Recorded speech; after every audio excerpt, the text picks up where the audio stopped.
नमस्कार दोस्तों, आज के हमारे इस वीडियो में हम आपके लिए संतोषी माता की व्रत कथा लेकर आए हैं। एक समय की बात है, एक बुढ़िया के 7 बेटे थे, जिनमें से 6 कमाते थे और एक ना कमाने वाला था। वो बुढ़िया 6 बेटों को अच्छा खाना बनाकर खिलाती, पर 7वें को उन सब का बचा कुचा झूठा खाना खिलाती थी। और वो भोला भाला अपनी माँ की इस चालाकी को समझ नहीं पाता था। एक दिन वो अपनी पत्नी से बोला, मेरी माँ मुझसे बहुत प्यार करती है। तो उसकी पत्नी बोली, वो तुम्हें सबका बचा कुचा खाना खिलाती है। इस बात पर उसे विश्वास नहीं हुआ। एक दिन वो छुपकर देखता है कि माँ अपने 6 बेटों को बड़े प्यार से कई प्रकार के व्यंजन बनाकर बड़े प्रेम से खिला रही है। जब वो 6 खाना खाकर उठ गए, तब माँ ने उनकी थालियों से झूठन इकट्ठी करी और उसके लिए थाली में परोस कर रख दी। जब वो घर आया तो माँ अपने सबसे छोटे लड़के से बोली, खाना खा ले। वो बोला, माँ मैं भोजन नहीं करूँगा, मैं तो परदेश जा रहा हूँ। माँ बोली, कल जाता आज ही चला जा। वो घर से निकल गया और गौशाला में पहुंचा, जहां उसकी पत्नी गोबर के उपले थाप रही थी। अपनी पत्नी के पास गया और बोला, मैं परदेश जा रहा हूँ, कुछ समय के बाद आऊंगा।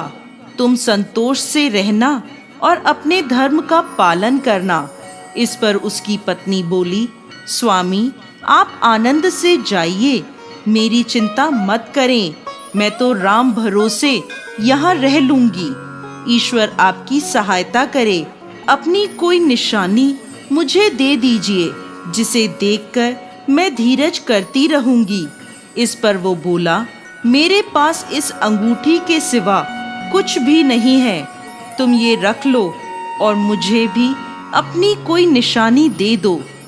वो बोली, मेरे पास तो कुछ भी नहीं है, बस ये गोबर से भरे हाथ हैं। ये कहकर उसने अपने पति की पीठ पर गोबर के हाथ की थाप मार दी। वो चल दिया। चलते चलते वो दूर किसी नगर में पहुंचा और एक व्यापारी की दुकान पर जाकर बोला, भाई मुझे नौकरी पर रख लो। व्यापारी को नौकर की जरूरत थी, तो वो बोला, ठीक है, लेकिन तनख्वाह तुम्हारा काम देखकर ही बताऊंगा। वो वहीं रहने लगा और सुबह 7 बजे से रात को 9 बजे तक नौकरी करने लगा। थोड़े ही दिनों में वो व्यापारी का सारा लेन देन और हिसाब किताब करने लगा। कुछ ही समय में सेठ ने उसे आधे मुनाफे का हिस्सेदार बना दिया। 12 वर्षों में वो नामी सेठ बन गया। इधर उसकी पत्नी को सास और जेठानियां बड़ा कष्ट देने लगी। उसे लकड़ी लेने जंगल में भेजती, भूसे की रोटी देती, फूटे नारियल में पानी देती। वो बड़े कष्टों से जीवन बिता रही थी। एक दिन जब वो लकड़ी लेने जा रही थी, तो रास्ते में उसने देखा एक मंदिर में कुछ औरतें व्रत कर रही हैं और कथा सुन रही हैं। तो वो पूछने लगी, ये क्या व्रत कर रही हो? इसे करने से क्या होता है और ये कैसे करते हैं? तब एक स्त्री बोली, ये संतोषी माता का व्रत है। इसे करने से मनवांछित फल प्राप्त होता है और गरीबी, मन की चिंताएं, मुकदमे, कलह, रोग आदि सब नष्ट होते हैं। संतान सुख, धन, शांति और मनपसंद वर मिलता है और दूर गए पति के दर्शन होते हैं। उन्होंने उसे व्रत की विधि बता दी। उसने रास्ते में सारी लकड़ियां बेच दी और उन पैसों से गुड़ और चना खरीद लिया और व्रत की तैयारी कर संतोषी माता के मंदिर में पहुंची और माता से दुखी होकर विनती करने लगी, माँ मैं अज्ञानी हूँ और बहुत दुखी हूँ, मैं आपकी शरण में हूँ, मेरा दुख दूर करो माँ। अब वो हर शुक्रवार ऐसा ही करती। एक दिन माता को उस पर दया आ गई। एक शुक्रवार उसके पति का पत्र आया और अगले शुक्रवार पति का भेजा धन उसे मिला। अब वो माता के मंदिर में गई और उनके चरणों में गिरकर रोने लगी। बोली, माँ, मैंने पैसे कब मांगे थे? मुझे तो अपना सुहाग चाहिए। मैं तो अपने स्वामी के दर्शन और सेवा करना मांगती हूँ। तब संतोषी माता ने प्रसन्न होकर कहा, जा बेटा, तेरा पति जल्द ही आएगा। वो प्रसन्न होकर घर गई और कामकाज में लग गई। उधर संतोषी माता ने स्वप्न में उसके पति को पत्नी की याद दिलाई और घर जाने को कहा। वो बोला, माँ, मैं कैसे जाऊं? परदेश की बात है, लेन देन के कई हिसाब बाकी हैं। माँ बोली, सवेरे उठकर मेरा नाम लेकर घी का दीपक जलाना और फिर दुकान पर बैठना। सवेरे उठकर उसने वैसा ही किया। देखते ही देखते सारा लेन देन साफ हो गया और धन का ढेर लग गया। वो खुश होकर घर की ओर रवाना हो गया। उधर उसकी पत्नी रोज लकड़ी लेने जाती और संतोषी माता की पूजा अर्चना करती। एक दिन वो बोली, माँ, आज ये धूल कैसी उड़ रही है? माँ बोली, बेटी, तेरा पति आ रहा है। तू लकड़ियों के 3 ढेर बना, एक नदी के किनारे रख आ, एक यहाँ रख दे और तीसरा अपने सर पर रख ले। तेरे पति के दिल में इस लकड़ी के गट्ठर को देखकर मोह पैदा होगा और घर जाकर आवाज लगाना, सासू जी, लकड़ियों का गट्ठर लो, भूसे की रोटी दो और फूटे नारियल में पानी दो। आज मेहमान कौन आया है? उसने वैसा ही किया। घर गई, आंगन में लकड़ियों का गट्ठर रखकर बोली, सासू जी, लकड़ियों का गट्ठर लो, भूसे की रोटी दो और फूटे नारियल में पानी दो। आज मेहमान कौन आया है? ये सुनकर सास दौड़ी दौड़ी बाहर आई और अपने कष्टों को भुलाने के लिए कहने लगी, बेटी, तेरा पति आया है। आ, मीठे भात का भोजन कर और गहने और कपड़े पहन। इतने में उसका पति बाहर आया और उसके हाथ में अपनी दी अंगूठी देखकर माँ से पूछने लगा, माँ, ये कौन है? माँ बोली, बेटा, ये तेरी बहू है। पूरे 12 बरस हो गए ये दिन भर घूमती फिरती है, कोई कामकाज भी नहीं करती।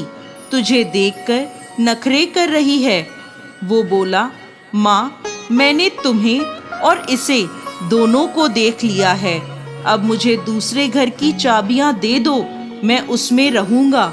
माँ बोली, ठीक है, जैसी तेरी मर्जी। और माँ ने चाबियों का गुच्छा पटक दिया। बेटे ने अपना सामान दूसरे घर में रख दिया। देखते ही देखते उनके राजा के समान ठाट बाट हो गए। अगला शुक्रवार आया।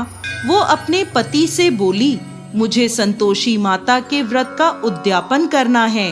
वो बोला, खुशी से करो। वो तैयारियों में लग गई। उसने जेठ के लड़कों को जीमने बुलाया।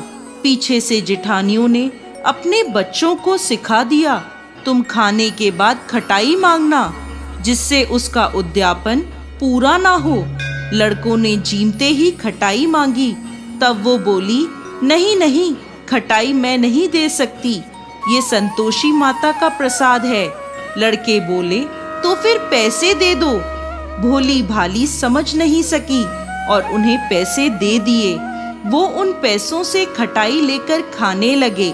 इस पर संतोषी माता क्रोधित हो गई। राजा के दूत उसके पति को पकड़कर ले गए।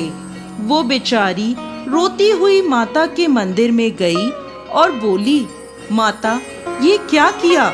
माता बोली, पुत्री, मुझे दुख है कि तुमने अभिमान करके मेरा व्रत तोड़ा है और इतनी जल्दी सब भूल गई। वो बोली, माता, मैंने तो कुछ गलत नहीं किया। मैंने भूल से लड़कों को पैसे दे दिए। मुझे क्षमा करो, मैं दोबारा तुम्हारा उद्यापन करूंगी। माता बोली, जा, तेरा पति रास्ते में आता हुआ मिलेगा। वो चली गई। रास्ते में उसे उसका पति आता हुआ दिखा। उसके पूछने पर बोला, राजा ने मुझे मिलने के लिए बुलाया था। अगले शुक्रवार उसने फिर उद्यापन किया। जेठ के लड़कों को बुलाया। जेठानियों ने फिर उन्हें सिखा दिया। लड़के भोजन के पहले बोले, खटाई मिलेगी? तब वो बोली, खटाई नहीं मिलेगी। अब उसने ब्राह्मण के लड़कों को बुलाकर भोजन कराया और दक्षिणा दी। संतोषी माता उससे प्रसन्न हो गईं और 9 महीने बाद उसके चंद्रमा के समान सुंदर पुत्र हुआ। वो अपने पुत्र को लेकर रोजाना मंदिर जाने लगी। एक दिन संतोषी माता ने सोचा, ये रोज यहाँ आती है, आज मैं इसके घर जाकर इसका ससुराल देखती हूँ। ये सोचकर संतोषी माता ने भयानक रूप धारण करा। गुड़ व चने से सना मुख, सूंड के समान होठ, जिन पर मक्खियां भिनभिना रही थी, ऐसी सूरत में वो उसके घर गईं। दहली में पांव रखते ही उसकी सास बोली, देखो कोई डाकिन आ रही है, उसे भगाओ वरना किसी को खा जाएगी। सभी घर वाले भागकर घर की खिड़कियां और दरवाजे बंद करने लगे। तभी उसने ऊपर की खिड़की से देखा तो वहीं से चिल्लाने लगी, आज मेरी माता मेरे घर आई हैं, आज मेरी माता मेरे घर आई हैं। उसकी सास बोली, पगली, किसे देखकर उतावली हुई है, बच्चे को भी पटक दिया। बहू बोली, माता जी, मैं जिन संतोषी माता का व्रत करती हूँ, ये वो माता हैं। ऐसा कहकर उसने सारी खिड़कियां और दरवाजे खोल दिए। सबने संतोषी माता के चरण पकड़ लिए और विनती कर कहने लगे, हे माता, हम मूर्ख हैं, अज्ञानी हैं, पापी हैं। आपके व्रत की विधि हम नहीं जानते। आपका व्रत भंग कर हमने बहुत बड़ा अपराध किया है। हे जगत माता, हमारा अपराध क्षमा करें। माता बहुत खुश हुई। हे संतोषी माता, जिस प्रकार आपने बहू को फल दिया, वैसा ही इस कहानी को कहते, सुनते और हुंकार भरते सबको देना। दोस्तों, संतोषी माता को संतोष, सुख, शांति और वैभव की माता के रूप में पूजा जाता है। माता संतोषी भगवान श्री गणेश की पुत्री हैं। इनका यह व्रत करने से धन, विवाह, संतान आदि भौतिक सुखों में वृद्धि होती है। ये व्रत शुक्ल पक्ष के प्रथम शुक्रवार से शुरू होता है और 16 शुक्रवार तक व्रत कर इसका उद्यापन किया जाता है। गुड़ और चने का भोग माता को लगाया जाता है। ये व्रत करने वालों को खट्टी चीजों को ना ही खाना चाहिए और ना ही हाथ लगाना चाहिए। बोलिए संतोषी माता की